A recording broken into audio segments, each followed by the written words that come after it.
আসসালামু আলাইকুম, কী অবস্থা? সবাই কেমন আছেন? আমরা তো আলহামদুলিল্লাহ ভালো আছি। নতুন আরেকটি ভিডিওতে আপনাদের সবাইকে স্বাগত।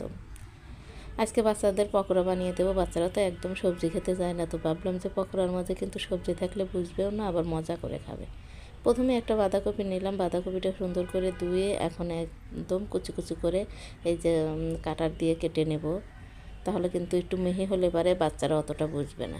এটা চাকুতে কুচি করে নিলেও হয়, তো আমি এইভাবে কুচি করে নিচ্ছি। এই তো প্রায় কিন্তু শেষের দিকে। এখন এর মধ্যে দিয়ে দেব হলুদ, অল্প একটু মরিচের গুঁড়া, একটা ম্যাগি মশলা, একটু কাঁচামরিচ, পেঁয়াজ দিয়ে খুব সুন্দর করে মেখে নিয়েছি। এই যে দেখেন পানিটা বের হচ্ছে, ওটা ফেলে দিলেও হয়, আবার ওটা রাখলেও হয়। আমি যেহেতু বাচ্চাদের খাওয়াবো, পানিটা আর ফেললাম না। একটু নরম নরম হলে বাচ্চারা মজা করে খাবে। আর পানিটা ফেলে দিলে পরে সুন্দর মুচমুচে হয়। তো খুব সুন্দর করে একটা ডিম দিয়ে মেখে নিয়েছি, সাথে আটা দিয়ে দিয়েছি। আর এখনও একদম তেলের উপরে দিব। তেলটা হালকা গরম করে নেব, বেশি গরম হলে কিন্তু পকোড়াটা মজা হবে না। তো এতে এখন এরকম পিস পিস করে তেলের উপরে ছেড়ে দেব।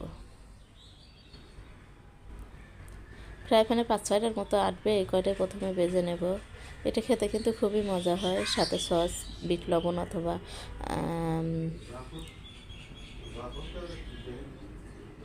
খুব সুন্দর মুচমুচে ভালো হয়ে গেছে। আর এতে এখন উঠিয়ে নিয়েছি। এখন বাচ্চাদেরকে দেবো, আজকে কাসুন্দি দিয়ে দেবো। এটা খেতে অসম্ভব মজার হয়। তো এখন পর্যন্ত যারা ভিডিওটা দেখেছেন তাদের সবাইকে ধন্যবাদ। সবাই বানিয়ে দেবেন, বাচ্চাদের অনেক মজা করে খাবে। গরম গরম সন্ধ্যার নাস্তায় কিন্তু এইটা হলে পরে খুবই মজা হয়। বাচ্চারা তো অনেক খুশি হয়ে গেছে। তো রাইসাকে বললাম কাসুন্দি নিয়ে আসো, সে আবার কাসুন্দির সঙ্গে একটু তেঁতুল মিশিয়ে নিয়ে আসছে, তাহলে খেতে আরও বেশি মজা হয়। আজকের ভিডিও পর্যন্ত।